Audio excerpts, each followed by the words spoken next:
Thanks for being here. Oh, we better be on our best behavior now. We're recording.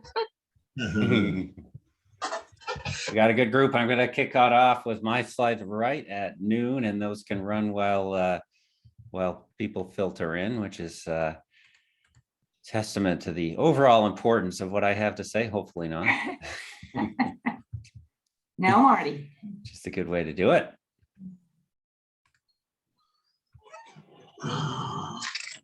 Lots of stuff going on in the forest economy. I actually participate in that forest opportunity roadmap group. Oh, good. I wish I could take credit for the nice awards that they're receiving, but good things in the works. Great news. That's for sure. Yeah.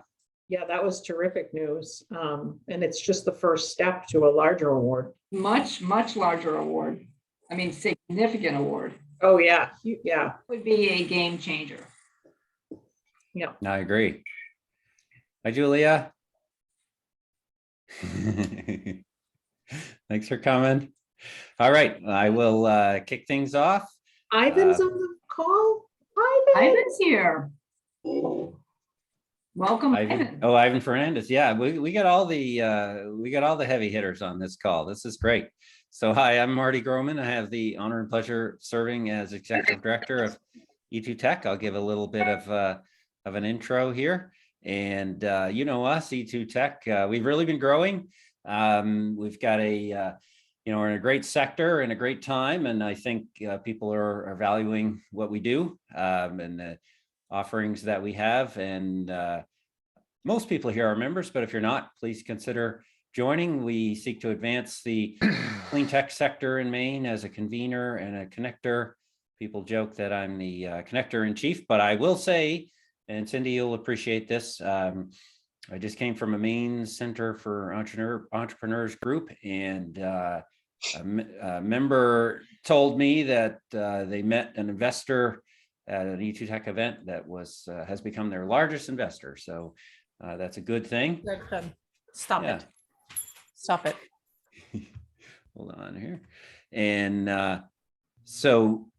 also it's free for students. And so if you are able to pay, that makes it possible for us to make our events free for students and public officials and legislators. If you're elected to something, we want you here. We're a safe space to debate the issues of the day. And there are many. We also seek to reach out to diverse communities and help people find employment within our sector. We've had a lot of success doing that. And we want to do more of it too. So we have tons of jobs available in engineering and environment in our sector. I know Riley just posted a couple this morning. Is that right, Riley? Yes, I did. Yep. All right, that's a chance to introduce Riley too as well. Our clean tech policy and program administrator who makes it all happen. And yeah, we just put up a job from Ocean Renewable Power Company, an E2 Tech sustaining partner. We also have a great role working with the Maine Technology Institute. I want to say something quick about MTI and the tech boards at MTI. These are the people that review proposals as they come in, but they also strategize and look for omissions within a sector. Maybe in the sector where you work, maybe in wood products, you say, well, there really ought to be a company doing X. In this case, maybe mass timber. And so that group will convene and sort of try to strategize and see how we can advance an investment in that sector. And that's what the tech boards do. And E2 Tech is engaged in facilitating that, making sure that happens. They're always excited to do that. If you want to get started with MTI, reach out to me. I can help. We don't do advocacy at E2 Tech. That's part of the magic. We're 20 years into this thing, and you won't see E2 Tech jumping in and saying, with extremely rare. That chair, that was kind of an interesting gizmo. Riley, be a little quick on the mute button there for me, if you would. And anyway, but we do tracking. And so I just posted this today. There's a lot going on in the Energy Committee. You can visit our blog, and you can also meet our new board members. I couldn't fit them all on one screen, but we're really, really pleased to have appointed 5 new board members.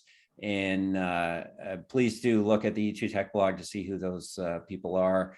And also a great new program committee member as well, Shelby Wright from Casella.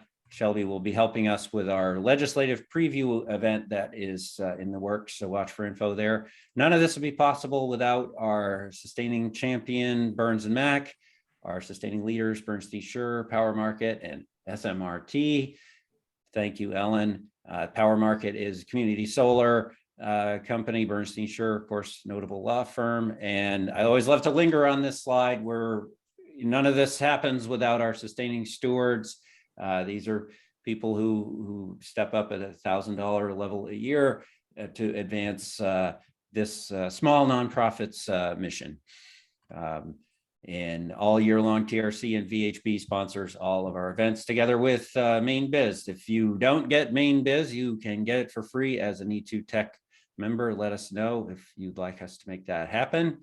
And yes, this is another Zoom meeting. Yes, we are recording it.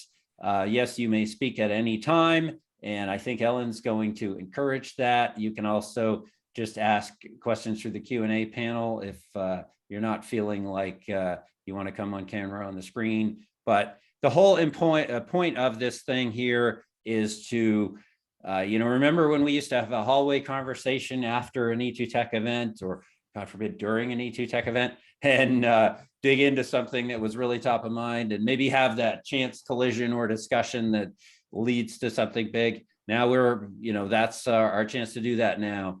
And so that's what this is meant to be. It's kind of intentionally informal, if that's a thing. So I think that's it.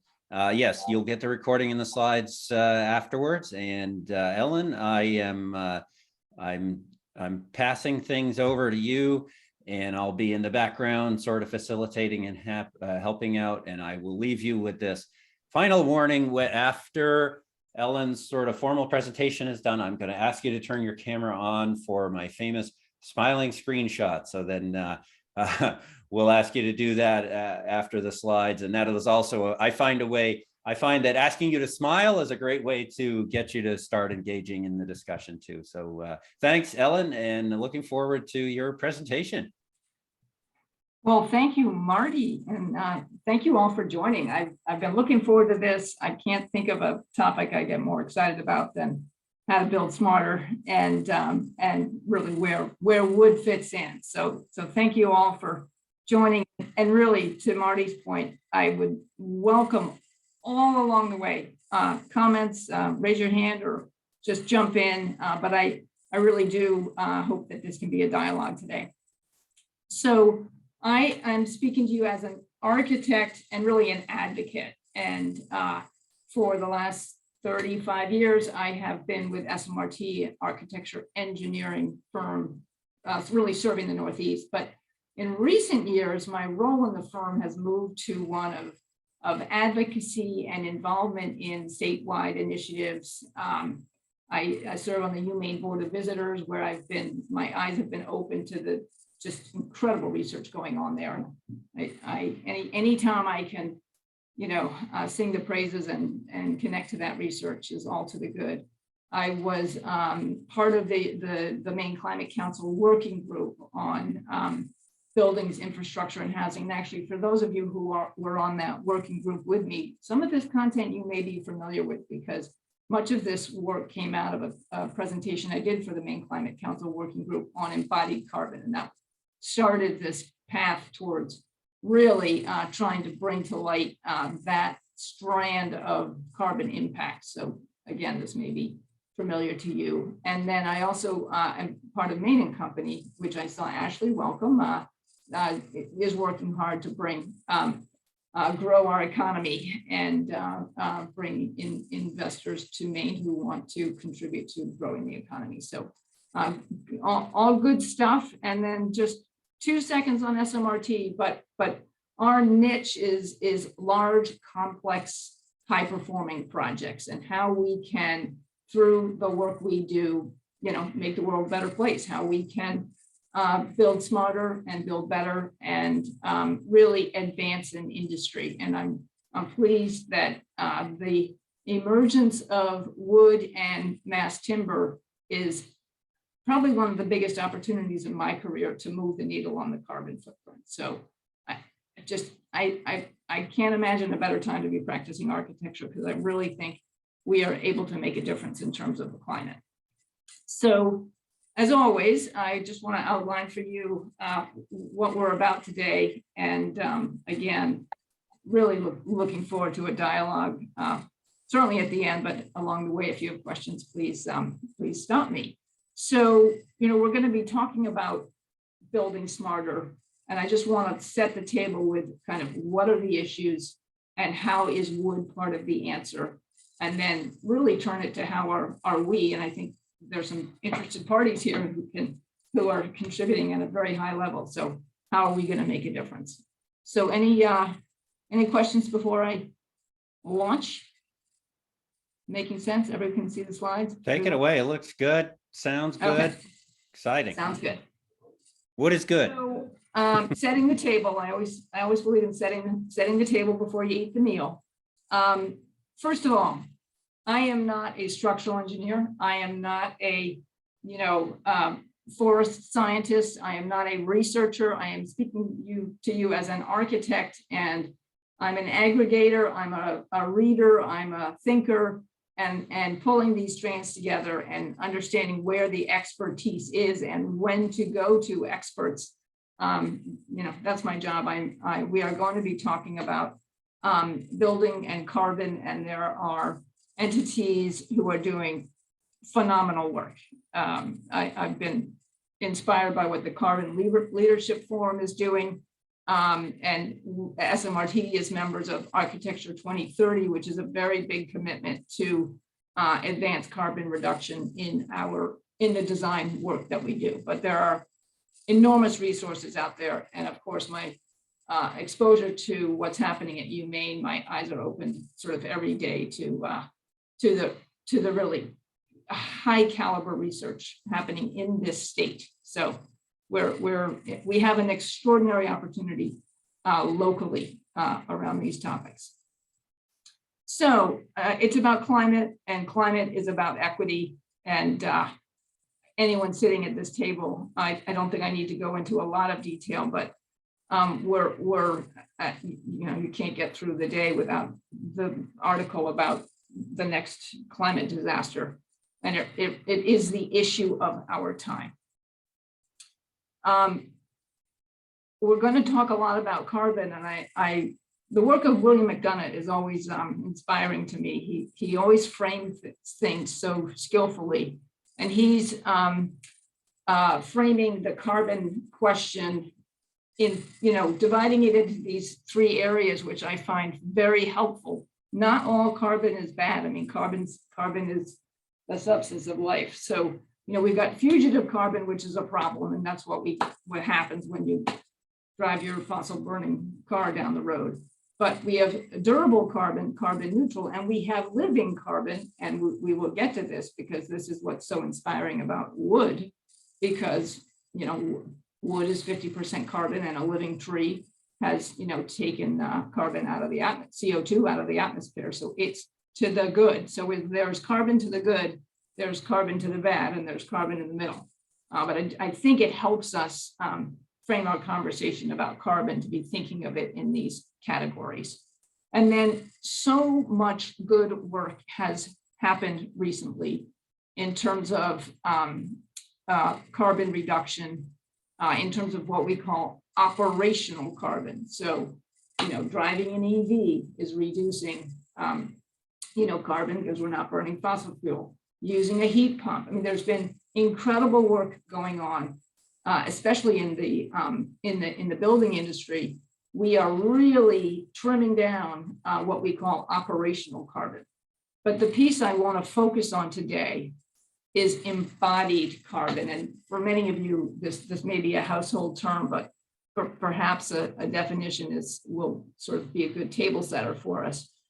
When we think about building a building, recent work in terms of sustainability has, until 5 years ago or so, primarily focused on operational carbon. So plugs, lights, heat, the energy a building uses to keep the occupants comfortable and keep the building running. That's operational carbon. And we can make our buildings tighter. We can have good envelopes. We can have, our values that protect us from, heat transfer. We can do a lot in terms of very efficient systems. We can add renewables to reduce energy loads. We can use geothermal. We can use heat pumps. There's all kinds of great innovation happening in terms of operational carbon. The piece of carbon that I really want to talk about today is embodied carbon. So that's all the carbon that we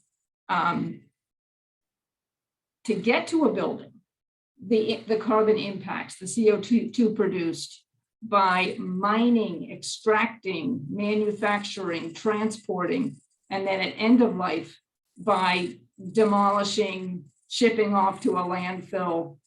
There is carbon and intense carbon before you build something and after the beneficial life of the building is over. And it's that piece that's the embodied carbon that has enormous global warming potential. So as we get better and better at operational carbon, the next lift in the building industry is embodied carbon, and it's using materials. And this is why wood is the poster child. It's using materials that have lower embodied carbon impacts. And so this is a work that AIA 2030 has done.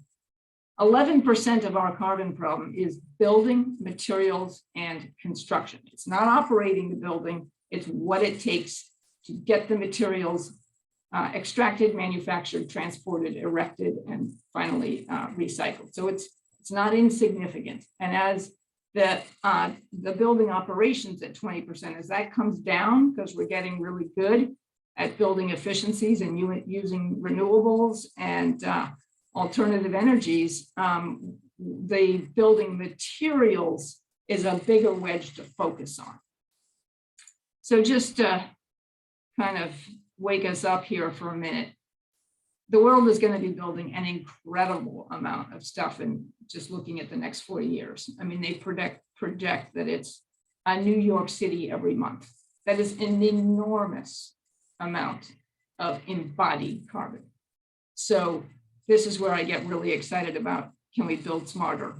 And I think wood is a big piece of the answer.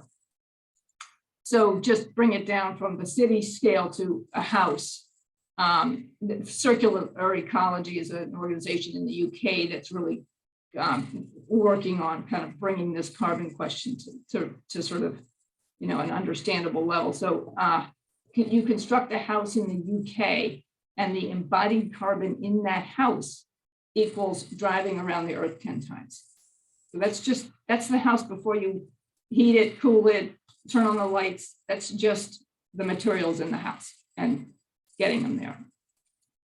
And another way to look at it is constructing a 10,000 square foot building in metric tons and then operating it for 1 year.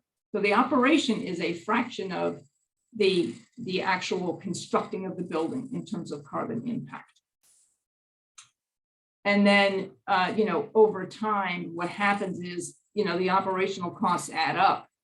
But so we're going to get to a point that where our operational carbon and our embodied carbon, they become almost equal. So this is a huge issue for us. And where I want to move and why all of you probably signed up for this is to this conversation about wood and can wood help us get there? Can wood help us reduce embodied carbon? So just a quick snapshot of the 3 primary materials that we have framed buildings with, certainly in this country for, especially commercial buildings. I mean, primarily for the last 35 years of my career, we have framed our buildings in concrete and steel. And we now have an opportunity to move to wood. So this is a pretty exciting time when you think about the possibilities ahead. in terms of a new technology with engineered wood. So just a bit on steel.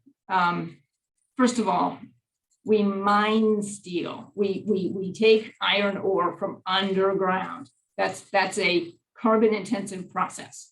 And then we, of course, transport it, and then we heat it, so we've got a lot of carbon dioxide in the processing. Now, there are ways to do it smarter. If you use an electric arc instead of an oxygen furnace, we can be smarter about how we make steel, but you can't hold a candle to the carbon impact or the reduced carbon impact of wood. So anyway, steel, we'll probably always be using steel, but can we be smarter about it? And can we recycle it and use recycled steel? So it's part of our world, and there are ways to be smarter and more carbon conscious when we do need to use steel.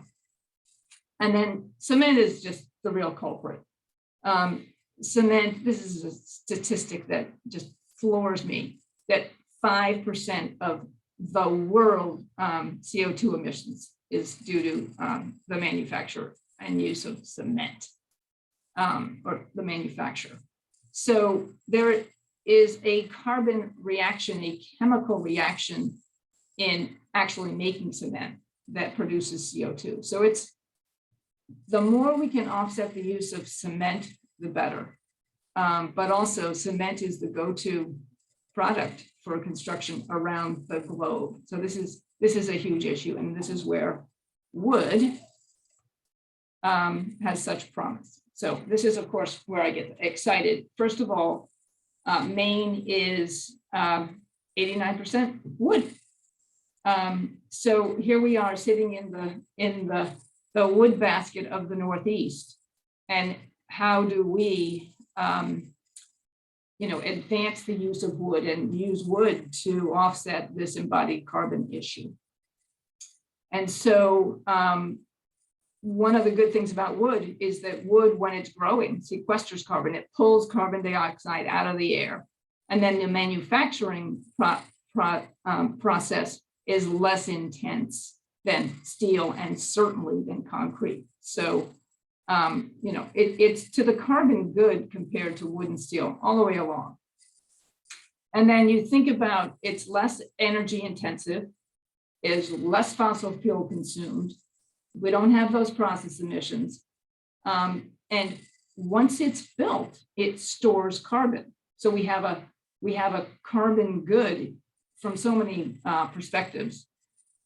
And of course, the carbon sequestration part, removing the CO2 from the atmosphere, if we sustainably harvest and then replant, so that we've got a cycle of carbon good, and then when we use the product, it's 50% carbon, a piece of wood, then we are storing it in our buildings. So it's good on so many fronts from a pure carbon standpoint. So I'm finally going to get to mass timber. I know you've been waiting to get through the carbon part to get to the mass timber part. This is emerging as an extraordinary opportunity in design, construction, and climate change. So first off, the TLAs, the 3-letter acronyms that you hear thrown about, you got the life cycle analysis and the CLT and the GLT and the NLT. We're going to kind of walk through some of these components. But first off, this is where I am absolutely not the expert. I am not a structural engineer. I am not a wood scientist. And we have amazing expertise in our midst happening at the Composite Center. Woodworks and Think Wood are great resources to the industry. I have to kudos to Thornton Tomasetti. I think Jessica Kendall's on the call today. But we have an extraordinary resource in the structural engineering team led by Paul Becker at Thornton Tomasetti locally here in Portland. And they are, they're a global expert in wood and engineered wood structures. They're doing the tallest building in the world. So anyway, we have, I think, some of the best expertise in the world right in our midst. And it's an exciting time to be living and working in Maine in this space. So mass timber, I think many of you have seen glue lamps. Glue lamps have been around for a long time. We take wood members and we stack them up and press them and glue them and press them. And you can frame pretty large spans with glue lamps. And again, not an unfamiliar product. Emerging more recently is CLT, cross-laminated timber, which takes dimensional 2x lumber, stacks it up in one direction and then stacks it up perpendicular to that. You make a sandwich, a layer cake, and again, glue it and press it. And it's a sheet product that, a plank product, and it can replace a concrete floor. And it's strong in two directions. It's dimensionally stable. I can't say enough good things about cross-laminated timber. And then of course, DLT, dowel laminated timbers, is interesting because you can dowel laminate it and then you can shape it. You can run it through a planer. You can actually form it. And so it offers some advantages there. And then there's nail laminated timber where instead of the adhesive, you're using nail. So lots of different ways to do this. But the real game changer for us is that recent advances in the building codes have allowed us to build taller and taller with timber. So 2021 International Building Code, which is actually the stretch code adopted in Portland, allows heavy timber. You can see 9 stories, 12 stories, and up to 18 stories high. So this, absent these code changes, this would be a whole different conversation. So we are at a real inflection point because this code has been adopted. The rest of this, parts of the state of Maine are not quite to 2021, but the authority having jurisdiction would, it's worth a conversation to advance to the 2021. But game changer, absolutely. So, when we say the mass timber revolution, I heard this term recently. I'm like, oh, okay, I like that, the mass timber revolution. But you have to start with like wood. Wood itself is a composite material. It's a material that works both in tension and compression, and as does steel, not so much concrete. But we can frame a building in wood. You can do a beam in wood, you can do a column in wood, you can do a floor slab in wood. And what cross-laminated timber does is now give us a product that can replace what we used to do with concrete. And as we've said, it sequesters carbon, it stores carbon. It's this incredible climate positive. And then the other sort of feel good things that are spurring the timber revolution. It's easily panelized, and when you think about that, it really reduces labor on a project, and it reduces the number of trades. So if you have framers putting up your post and beam frame or your dimension lumber frame, and then you can frame the floors of a building out of CLT, these panels, then you are not going to have to bring in the concrete guys. You're not going to have to wait for the concrete to cure. And so all of a sudden, you can put down a CLT panel, you can walk on it right after you put it down. You don't have to wait however many days to let it cure. It's a game changer in terms of construction duration. And I do want to just touch on the fire resistance. Wood can be exposed to fire. Heavy timber, mass timber can be exposed to fire. It will char, and it's cross-section will be reduced. But at a point that char starts to protect the inside of the wood, and you can get fire ratings straight up with wood without having to wrap it in gypsum board, without having to add products to protect it. So there's a fire resistance quality to wood that we don't get with steel. And then it's a product that can be exposed to the interior occupants. So it leads, you don't need to put a lot of finishes on it. You're not off-gassing drop ceilings or gypsum wallboard. It is healthy to the occupants, the humans, the pets. It's a healthy product, and it has just enormous aesthetic value, and it's a good thermal insulator. So it's good, good, good, and good. I can't wait to use more of it.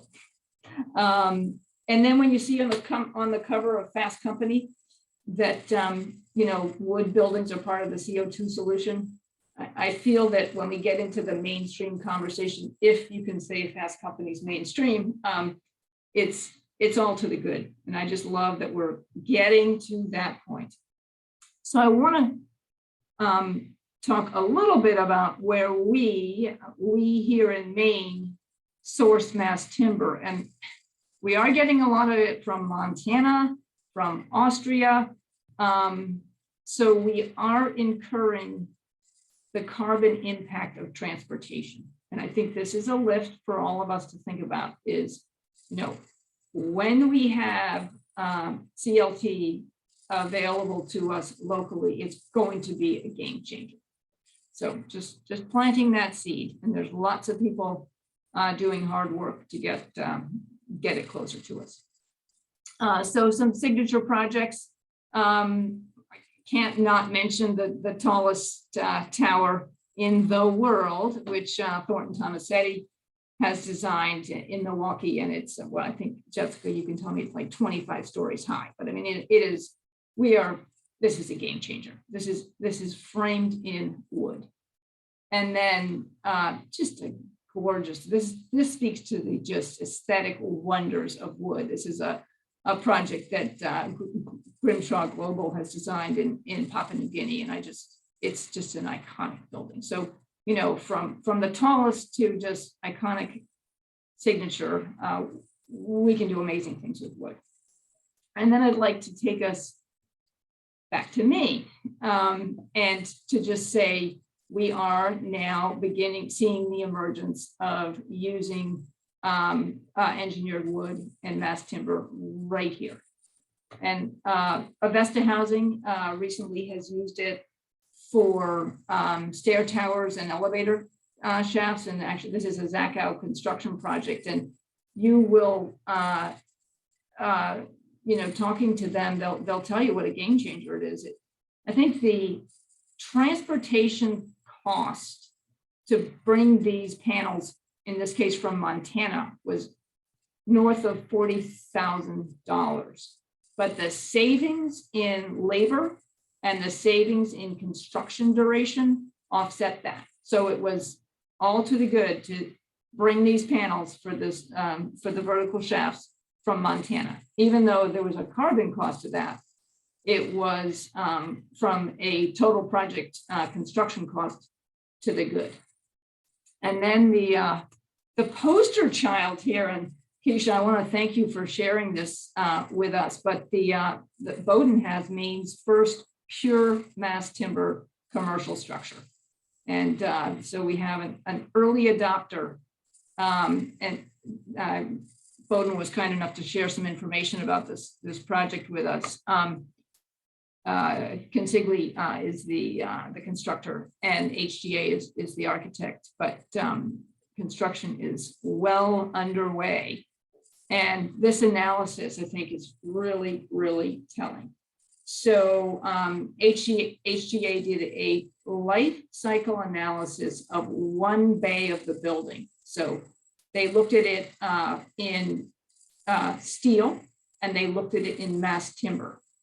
And life cycle, remember that's cradle to grave. That's the mining, the manufacturing, the transport, the erection, the occupancy, and the afterlife of the building, the post-occupancy phase. The mass timber was 1/5 of the structural steel system. So that it really is a game changer. And then moving to work that actually SMRT is doing for the University of New England on their Portland campus. They have a new College of Osteopathic Medicine that we're currently designing. And this is an interesting story. We looked at all steel, we looked at all wood, and we are ending up with a hybrid. And so this speaks to, there's a time and a place for wood, and there is a time and a place for steel. And looking at the sort of geometry of this building, we have an east-west horizontal wing with some very large spans in it. We've got a lecture hall, we've got some big labs in it, and then we have kind of a north-south wing that has smaller spaces and classrooms and circulation. And we ended up moving to using CLT and the north-south wing with the smaller bays and staying with steel in the horizontal wing that has the large spans required. And so you'll see, this is the CLT portion of the building. And then this, if you look to the left on the slide, you're starting to see the steel, the transition from wood to steel. And wood and steel are friends. They're both strong in compression, strong in tension. They're materials that combine well. So I want to just shout out to UNE. They were very, very interested in the embodied carbon impact of this building. And when it came to pricing the different systems, there actually was, in this case, a premium for building in wood, and they elected to do the wood portion because of the carbon impact, despite the fact that there was a cost premium for it. So a good early adopter and thoughtful on the carbon side. And then I also want to share a project that's currently under construction. And this is the USN Student Success Center. And this is a combination of heavy timber and CLT. And a lot of work here in terms of carbon reduction strategies and both operational and embodied carbon. And so you can start to see on the interior, we're pulling that CLT into the interiors, and they are exposed. We don't have drop ceilings. We don't have, lots of covering things up. We can expose these materials, and they make a really warm, welcoming interior environment. So I want to move to kind of what can we do. There is lots of promise and lots of potential, but for example, we still can't source CLT readily in Maine. We're shipping it from Montana, from Austria, from North Carolina. So that's one issue. And there's also just a huge amount of education and understanding of this as a viable product. That's I think we have miles to go, but I think we're heading in the right direction. Such good news. I mean, I love when stuff like this happens. So the announcement, I think it was just yesterday, that the Maine Forest Opportunity Roadmap, the 4 Maine Coalition, and the Northeastern and Focus Maine projects both kind of got to the next tier for huge money from the federal government. So I have there's huge promise here. So I just all to the good. And then sort of advancing mass timber in Maine. There's a lot of people hard at work doing this. I mean, there are people leading by example. I think Bowdoin, UNE, and USM being prime post children. And then, the code adoption, there's work to do there. But I'm blown away by the research that comes out of the Composite Center.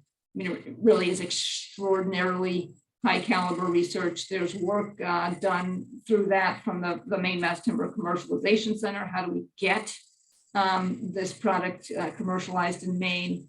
And then it's advocacy, it's raising awareness, it's engaging, it's building the market, it's attracting investors, and it's celebrating success when we have it. And I think I don't even have half the cast of characters who are working towards this, but I think it's, as I said, an inflection point and an incredible time to be in Maine and being in a position to both look at the climate impacts and look at the economic impacts for Maine of advancing the use of wood. And so I always bring forth the managing change. Change is hard. Contractors have been building in steel and concrete for forever. It's hard to do new things. And I think everybody's in a different place along the kind of change journey. Some people are straight up in the deny camp and the resist camp. Some are kind of ready to be in the explore camp, and some are like fully committed. And I think it is a journey. I don't think you start committed day one. I think you have to kind of go through those steps. And I think different parts of the industry are at sort of different places on that journey. And I imagine most people who signed up for this discussion today are not in the deny camp.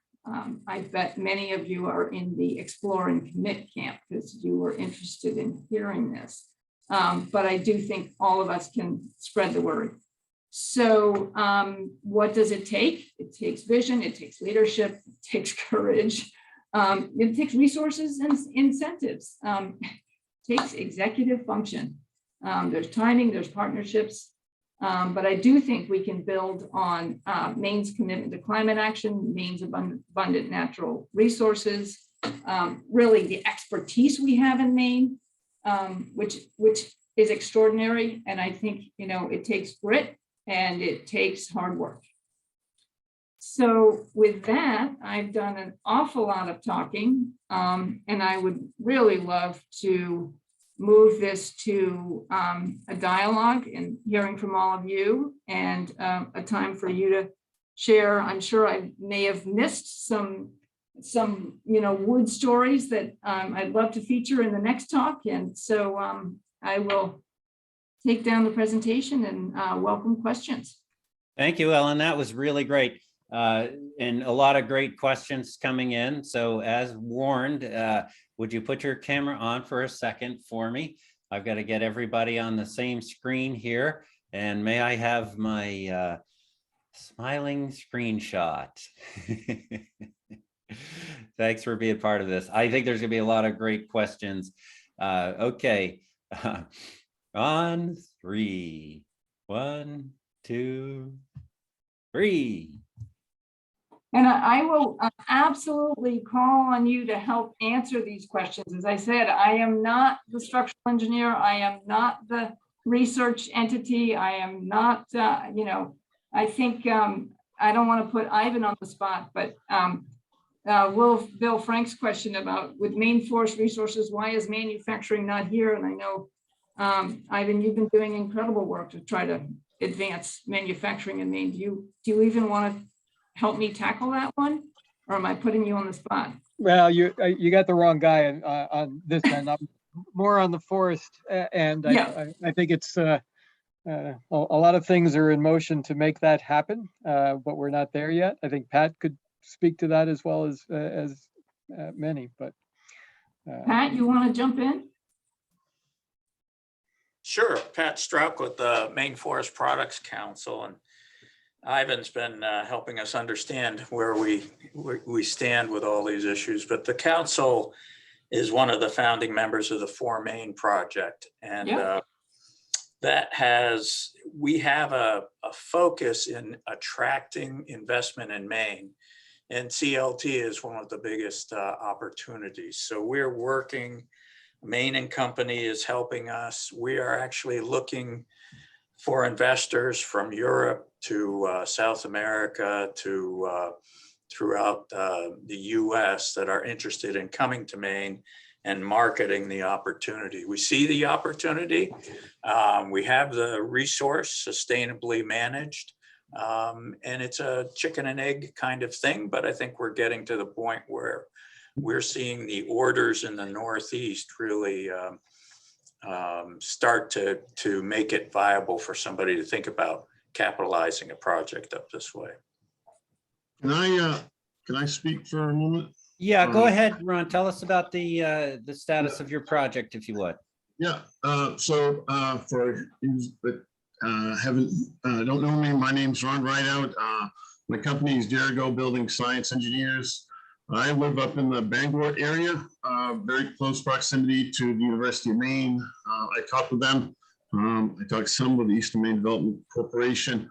I have written a business plan to establish mass timber in Maine, including a CNC milling operation and a CLT facility.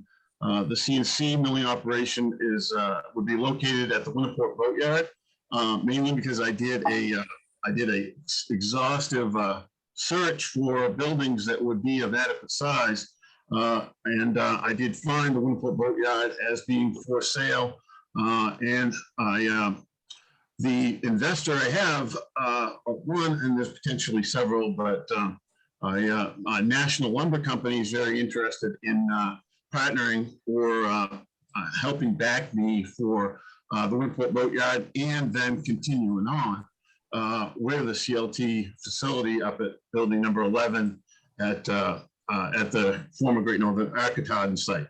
I've walked that site and I've submitted drawings, concept drawings. I've worked with USNR as the equipment manufacturer. I'm working with Essetray as an equipment manufacturer. I'm a structural engineer. My home is this region, the north central Maine. I realize I'm a little guy, unknown, and not the big entities that to attract to come in here.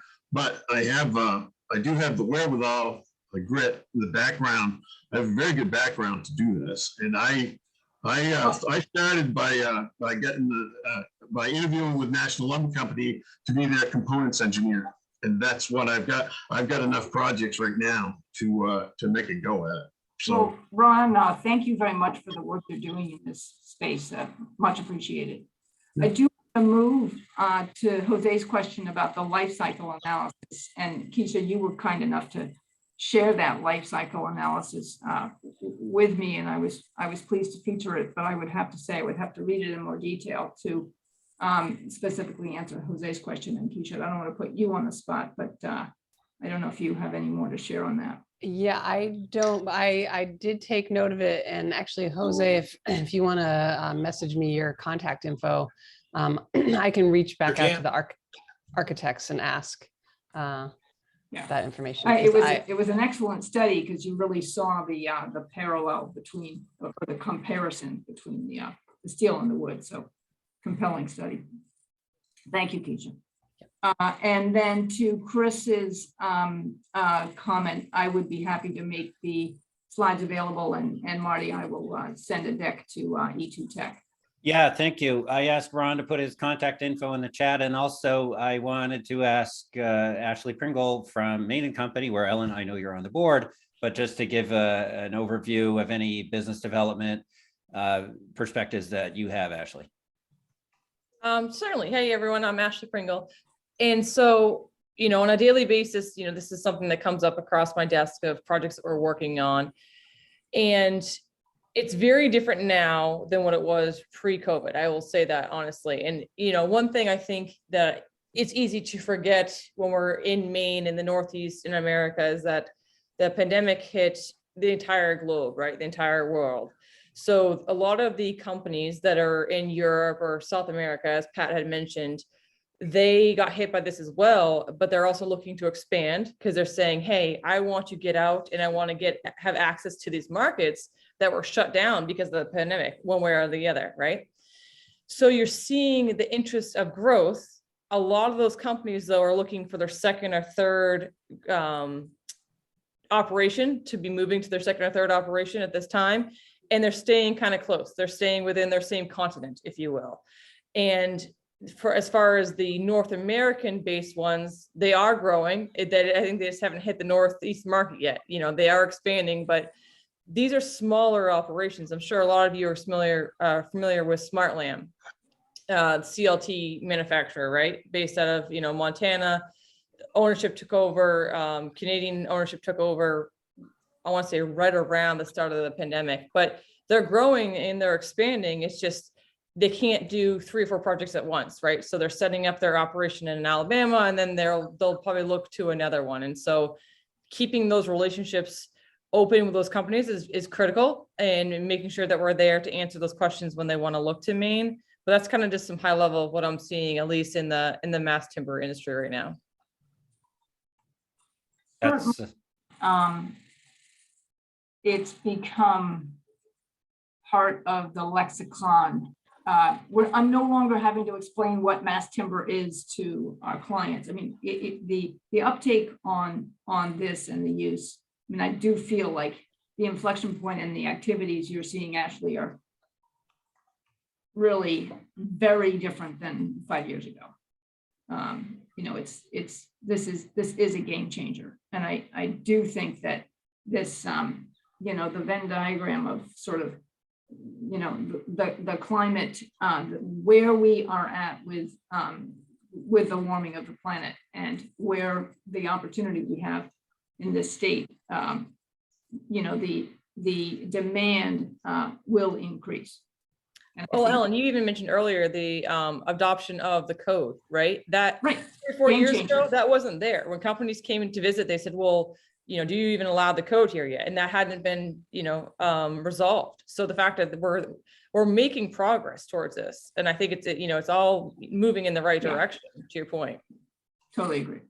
And Ivan, maybe you can help direct this question. And does Maine have an advantage in the composition of its tree species?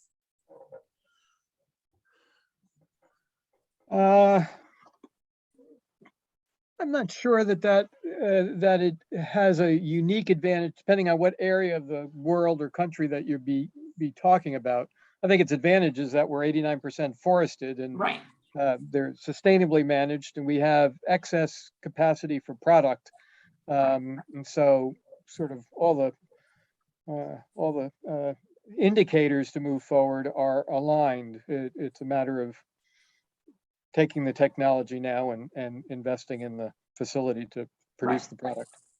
Right. And Bill, to your question about, you know, is it becoming a first choice material?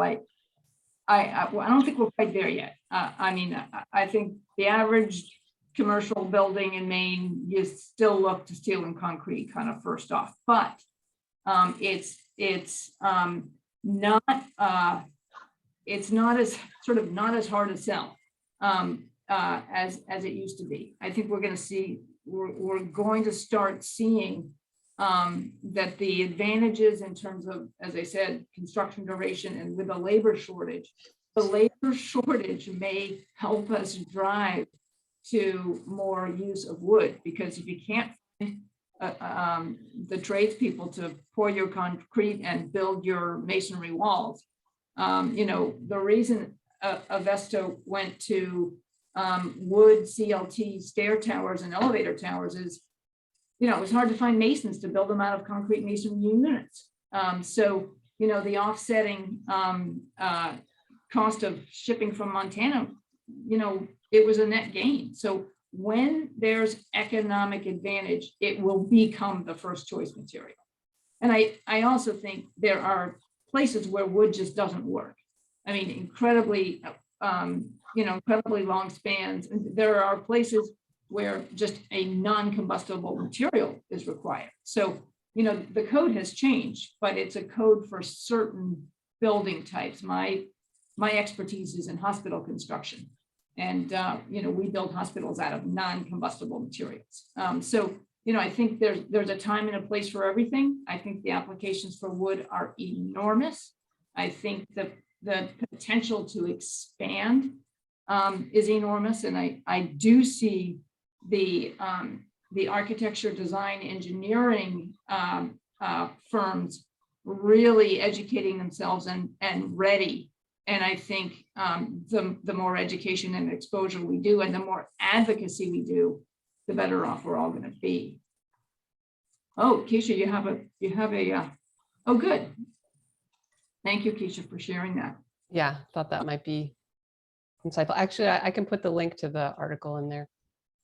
So you're speccing this material, Ellen, and I mean, on jobs that you're designing right now, and there's an arc, there's a, God forbid, a supply chain issue right now. But there's a big advantage in that panelization is sort of more uniquely possible with wood products, which reduces labor too, right? So that's something else we have going in this direction. I can't emphasize the speed of erection. I mean, you can bring these panels to a site, and you can put in place thousands of square feet a day, which is very different than bringing your concrete crew in and pouring, this portion of a slab and letting it cure for however many days before you can even walk on it. So the watching these buildings go up in wood, it's just phenomenally fast. And then when you add pre-manufacturing components, the erection time of a building, the construction duration of a building, and that's a direct construction duration and cost are absolutely completely linked. So if a building takes 24 months to build, there's a carrying cost to keeping the job going. Keeping the crew there, keeping the trailer there, heating the trailer, all the non-construction physical material costs, but the management for a construction manager. I'll give an example on the new regional hospital in Augusta, which was a project I was involved with a couple years back. It was a 600,000 square foot building. We initially targeted 3 years of construction. We managed through an integrated project delivery to make it 2 years of construction. We saved $1 million a month in general conditions. So construction duration is a game changer if we can tighten it up. And in fact, it can offset the cost of shipping right now, CLT to project sites, because we don't have it locally available here in Maine. So, I mean, when you think about if we had availability here with a local manufacturer, 89% of our state is wood. So we've got the bread basket, the wood basket, and we can ship to New York, Boston, Philadelphia. I mean, you look at geographic kind of advantage that Maine has, it's extraordinary. And then I look at, the primary research going on here in Maine. I just think, we've got so many of the pieces together. That's really that's excellent, Ellen. Just very quickly, Marie Claude asks about Canada. Do you find yourself sourcing anything out of Quebec? We absolutely do. They are, and there are certainly resources there and expertise there. So our structural engineers often will be working back and forth with teams in Canada. Absolutely. Canada, Montana, Austria, I would say right now are probably the primary sources we're talking to. And actually, you'll have to understand that depending where you source the wood from, you design, so there's a European standard and there's a North American standard. You really have to know where you're sourcing the wood from to design, to get to the detailed design because of strengths, panel sizes, maximum panel lengths. I mean, it gets pretty detailed pretty fast, but knowing where you're sourcing it from does actually inform the design. So we need to know that during the design process. Well, that's good. Well, hopefully what you'll know is that you're sourcing it from Maine pretty soon. E2 Tech excited to talk about this topic. And Ron Rideout, we're excited to help give your project a nudge too. So that's great. Takes guts to get going with something like this, and applaud you. So thank you. You're going to get the slides in the recording. Ellen, this was a really, really good presentation. Thank you so much to you and your team. Incredibly compelling discussion. We have a forum on forest carbon sequestration, which will be led by Elizabeth Swain of the New England Forestry Foundation Board and Power Engineers, and we have that scheduled for February 15th. So watch the old inbox. We're going to do a legislative preview, and our program committee is always looking for your ideas. Thank you to all of our sponsors, and I hope that you'll enjoy the rest of your day and stay involved with E2 Tech. We just put out, we helped with the Clean Transportation Roadmap, electric vehicle adoption. That's another great project we have. So thank you. Thanks for being an E2 Tech member. Thank you again, Ellen, Riley, and look forward to seeing you in the new year. Happy holidays. Thank you, Marty. Cheers. Take care. Thanks, everyone.